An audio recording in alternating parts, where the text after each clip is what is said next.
Sallallahu ala Muhammad. Sallallahu alaihi wasallam. Sallallahu ala Muhammad. Sallallahu alaihi wasallam. Ya Nabi, salam alaika. Ya Rasul, salam alaika. Ya Habib, salam alaika. Salawatullah alaika. Assalamualaikum warahmatullahi wabarakatuh. Selamat siang untuk saudara-saudara kami dimanapun Anda berada. Selamat berjumpa kembali di channel dakwah Rismadi.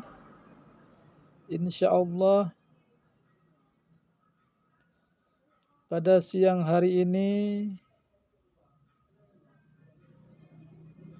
kita akan membahas sebuah tajuk atau sebuah tema yang kita beri judul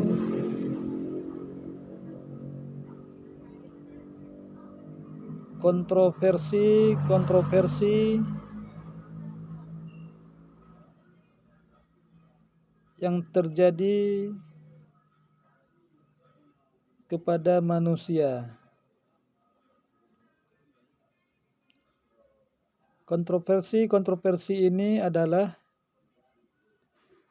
merupakan kejadian-kejadian yang bertolak belakang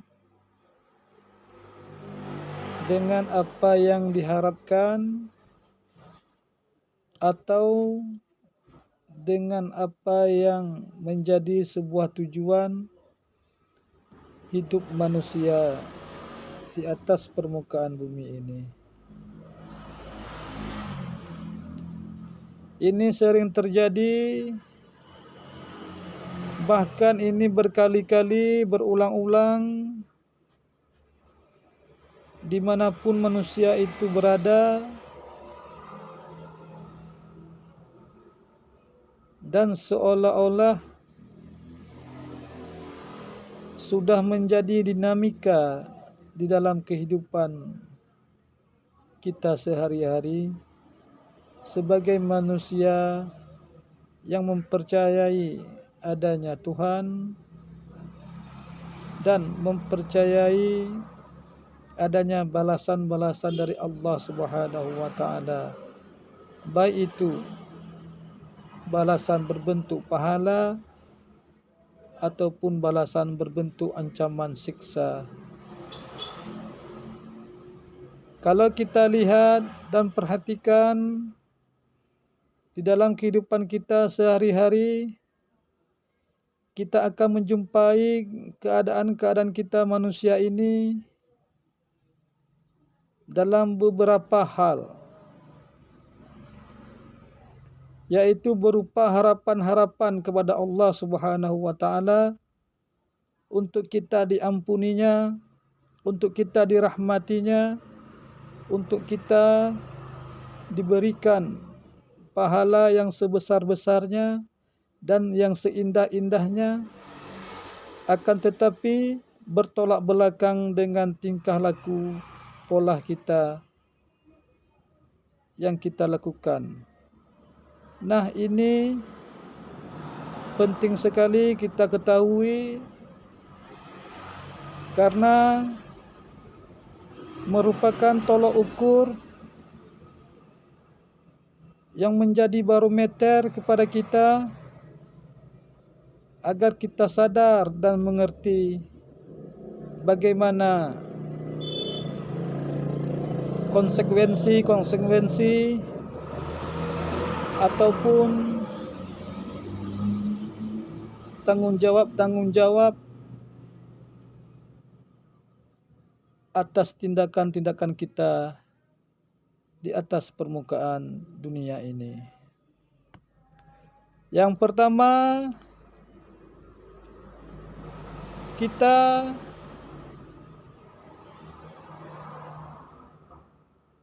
mudah untuk mengucapkan atau mengatakan apabila ada saudara-saudara kita yang bertanya atau sahabat kita yang bertanya kepada kita, apakah engkau takut kepada Allah? Tentu sangat mudah kita jawab, ya,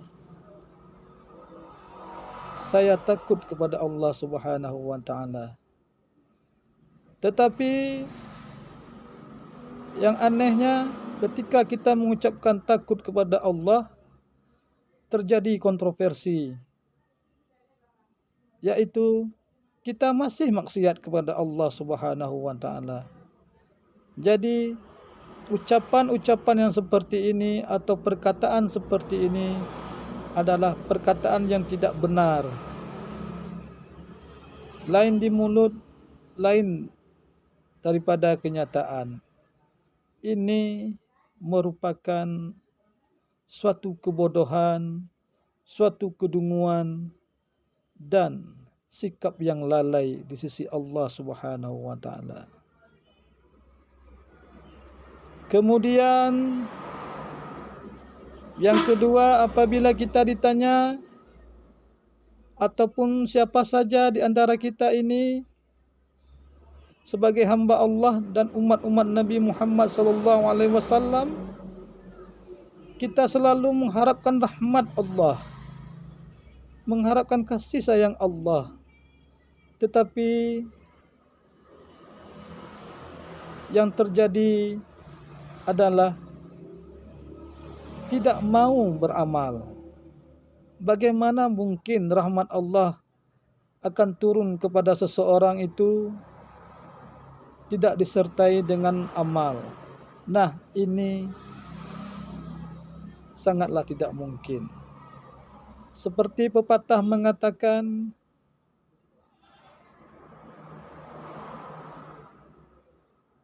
meminum air laut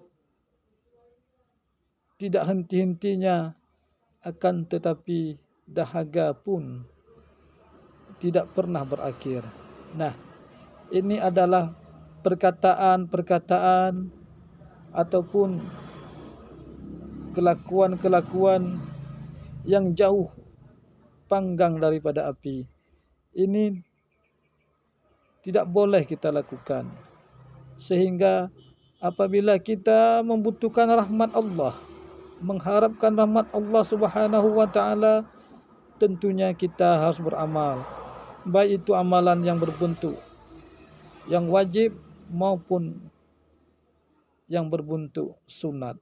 Nah, saudara-saudara kami, umat-umat Nabi Muhammad sallallahu alaihi wasallam dimanapun Anda berada, kontroversi ini sering terjadi, bahkan berulang-ulang manusia itu melakukannya. Kemudian kita tidak pernah sadar dan tidak mau menyadari hal tersebut. Maka kita akan digolongkan di dalam golongan umat yang lalai dalam mempersiapkan perkara-perkara untuk akhirat kelak, yaitu amalan-amalan yang bisa mengantarkan kita kepada ridha Allah Subhanahu wa taala. Kemudian yang ketiga, kita sering mengatakan, saya sudah minta ampun kepada Allah, saya sudah beristighfar kepada Allah siang dan malam. Tetapi minta ampun dan istighfar itu tidak diiringi dengan perasaan menyesal telah melakukan dosa ini, telah melakukan dosa itu. di hadapan Allah Subhanahu wa taala. Maka istighfar atau minta ampun kita itu adalah sangatlah sia-sia dan sekali-kali tidak akan pernah diterima Allah Subhanahu wa taala. Minta ampun kepada Allah Subhanahu wa taala itu harus diiringi dengan menyesal untuk tidak melakukannya lagi. Nah, ini merupakan suatu kunci di dalam agama kita. Kita mau bertobat, mau beramal kepada Allah Subhanahu wa taala, yang terlebih dahulu kita harus menyadari, menghisap diri kita, minta ampun berapa banyak dosa-dosa yang telah kita lakukan, dan kita mengharap kepada Allah Subhanahu wa taala agar dosa-dosa kita itu diampuni, dan kita merasa menyesal dengan perasaan yang begitu dalam, sehingga terdapatlah di dalam hati kita untuk bercita-cita, untuk berniat untuk tidak mengulangi dosa-dosa tersebut. Kemudian yang keempat, yang menjadi kontroversi di dalam kehidupan kita sehari-hari sebagai manusia adalah kita sering beramal, melakukan amalan-amalan yang baik secara lahiriah, tetapi di dalam hati kita masih juga tersimpan ketidakikhlasan kepada Allah Subhanahu wa taala. Sehingga kadang-kadang kita beramal ingin dipuji. Kadang-kadang kita beramal ingin dianggap orang yang taat, orang yang soleh, orang yang berilmu, dan sebagainya. Nah, ini merupakan kecacatan di dalam amalan kita. Ini hendaknya kita harus tahu, innama a'malu binniyat. Bermula sesungguhnya amal itu benar-benar harus disertai dengan niat terlebih dahulu. Kalau niat kita sesuai dengan petunjuk Al-Quran dan Sunnah, insya-Allah amalan itu akan menjadi amalan yang akan dapat kita raih faedahnya, dan akan kita dapati nanti anugerah Allah yang begitu besar kepada kita manusia. Apalagi kita adalah umat Nabi Muhammad sallallahu alaihi wasallam yang diberikan kemuliaan-kemuliaan berbeda dengan kemuliaan-kemuliaan umat-umat Nabi yang lain. Saudara-saudara kami, umat-umat Nabi Muhammad sallallahu alaihi wasallam dimanapun Anda berada, 4 poin ini penting sekali untuk kita ingat-ingat,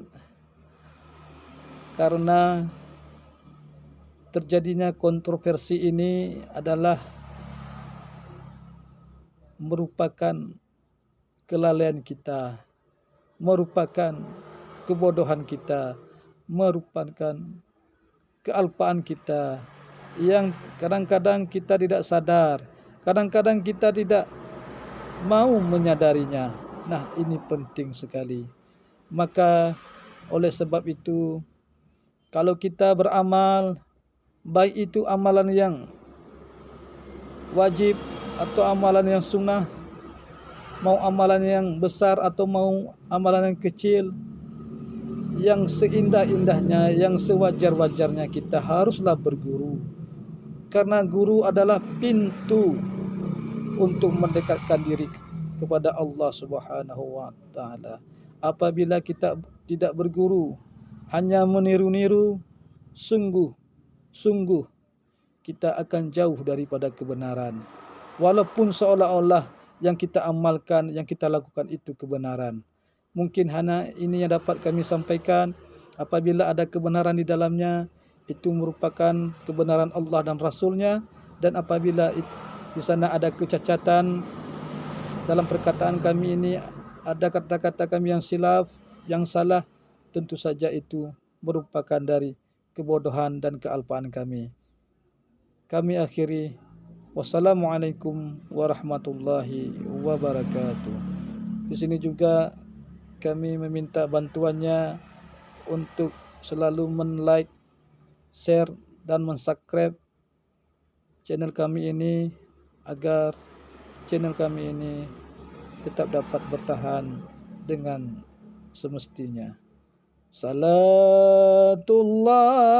salamullah ala taha rasulillah. Salatullah salamullah ala yasin habibillah. Salatullah salamullah ala taha rasulillah. Salatullah salamullah ala yasin habibillah.